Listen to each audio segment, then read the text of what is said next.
আপনি ধরে নেবেন না যে আপনার স্বামীর আপনার মনের কথা অক্ষর অক্ষরে বুঝতে পারা উচিত। সাধারণত মেয়েদের সাইকোলজি এমন হয় যে তারা ছোট ছোট ডিটেলসগুলো পর্যবেক্ষণ করে ভালো, কিন্তু ছেলেরা এত ছোট ছোট বিষয় খেয়াল করে স্ত্রীর মনের ভেতরে কী চলছে সেগুলো সবসময় বুঝে বুঝে রেসপন্স করবে। সাধারণত এটা তাদের সৃষ্টিগত বৈশিষ্ট্য নয়। যেমন একটা বোনের গল্পের উদাহরণ। তারা হাজব্যান্ড ওয়াইফ একসাথে মার্কেটে গিয়েছে। হঠাৎ আপুর চোখ গেল এক গোলাপ বিক্রেতার হাতের দিকে। গোলাপ বিক্রেতা খুবই করুণ স্বরে সবার সামনে গিয়ে গোলাপ ধরছে আর বলছে, একটা মাত্র গোলাপ, 10 টাকা, নিয়ে যান।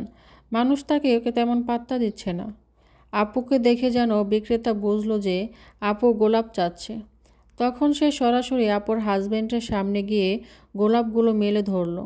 আপুর হাজব্যান্ড অত্যন্ত মনোযোগ দিয়ে যে দোকানে যাওয়ার কথা সেই দোকানের দিকেই যাচ্ছিলেন। মাঝপথে গোলাপ বিক্রেতা পথ ধরে দাঁড়ালেন। তিনি কিছুটা বিরক্ত হলেন এবং হাত দিয়ে তাকে সরিয়ে দিলেন। এই দৃশ্য দেখে আপুর ভুরু কুঁচকে গেল। মাথায় সাথে সাথে চিন্তা চলে আসলো, 10 টাকা দিয়ে একটা গোলাপ আমাকে কিনে দিল না, তার কাছে আমার দাম 10 টাকাও না। কিছুক্ষণ হাঁটার পর আপু বলে বসলো, আপনি কেন আমাকে গোলাপটা কিনে দিলেন না? আপুর হাজব্যান্ড খুবই অবাক হয়ে বলল, ও, তুমি কি আসলে ওই গোলাপ চাও? আমি তো জানি না যে তুমি এখন গোলাপ চাচ্ছ। তুমি চাইলে আমি এখনই তোমাকে কিনে দেই। পিছনে গিয়ে ডাক দিব ছেলেটাকে। আর তুমি গোলাপগুলোর দিকে ভালোভাবে তাকিয়ে দেখোনি, অনেক পুরনো হয়ে গেছে, কালচে দাগ ধরে গেছে, গন্ধও তেমন নেই। আমি তোমাকে গোলাপ দিলে এমন পুরাতন ফুল কেন দেব? আমি তোমাকে আরও দাম দিয়ে সুন্দর একটা বড় তোড়া কিনে দেবো ইনশাআল্লাহ। এই কথা শুনে আপুর মন ঠান্ডা হলো এবং একটু আগে তার মাথায় কেমন কেমন নেগেটিভ চিন্তা আসছিল হাজবেন্ডকে নিয়ে, সেটা ভেবে বিব্রত বোধ করলো। এই ঘটনা থেকে একটা বড় শিক্ষা হচ্ছে, শুরুতে এই বোনের মনে কেন এত কষ্ট লাগলো। তার নিজের ধরে নেওয়া নেগেটিভ চিন্তার জন্যই সে কষ্ট পাচ্ছিল। নিজের মনের ভুল ধারণা যে হাজবেন্ড আমাকে একটা ফুল পর্যন্ত কিনে দিতে চায় না, এই চিন্তা করার জন্যই সে কষ্ট পাচ্ছিল। এখানে তার হাজবেন্ডের মাথায় এমন কোনো চিন্তা কখনোই ছিল না, বরং সে তার স্ত্রীকে আরও ভালো কিছু সবসময় দিতে চায় এবং ছোট ছোট বিষয় খেয়াল করার মতো সময়, এনার্জি, মোটিভেশন ছেলেদের একটু কম থাকে। কারণ স্বভাবগতভাবে একজন দায়িত্বশীল স্বামীকে আরও বড় বড় ক্রাইসিস দেখতে হয়, সংসারের হাল ধরতে হয়, অর্থনৈতিক বিষয়গুলো দেখতে হয়। তাই এটা সবসময় দোষ না যে তারা ওয়াইফের চেহারা দেখেই কেন মনের কথা পড়তে পারছে না।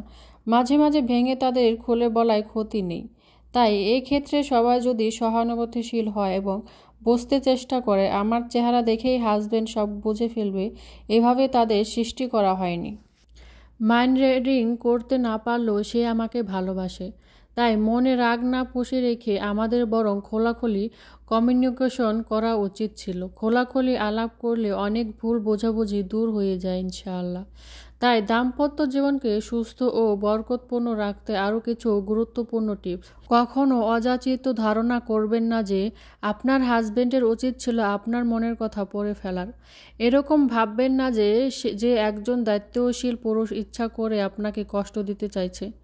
কোরআনে আল্লাহ বলেছেন, অতি ধারণা কিছু কিছু ক্ষেত্রে পাপ। সূরা হুজুরাত। সেজন্য ওভার থিঙ্কিং থেকে বিরত থেকে খোলাখুলি স্বামীর সাথে আলোচনা করুন। ভুল বোঝাবুঝিগুলো ক্লিয়ার করে নিন। কথা রাগ চাপিয়ে না রেখে খোলাখুলি ভদ্র ভাষায় মাথা ঠান্ডা রেখে আলোচনা করার অভ্যাস করুন, আলাপ করার অভ্যাস করুন।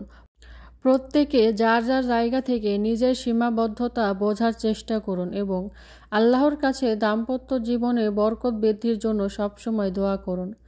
এই প্রত্যেকটা পদক্ষেপ আল্লাহর খুশির জন্য নেবেন, এমন নিয়ত শক্ত রাখুন অন্তরে, না হলে এগুলো করতে মেন্টালি ক্লান্ত লাগবে। আপনার বিয়ের পরিচর্যা করা আপনার ইবাদতের অংশ।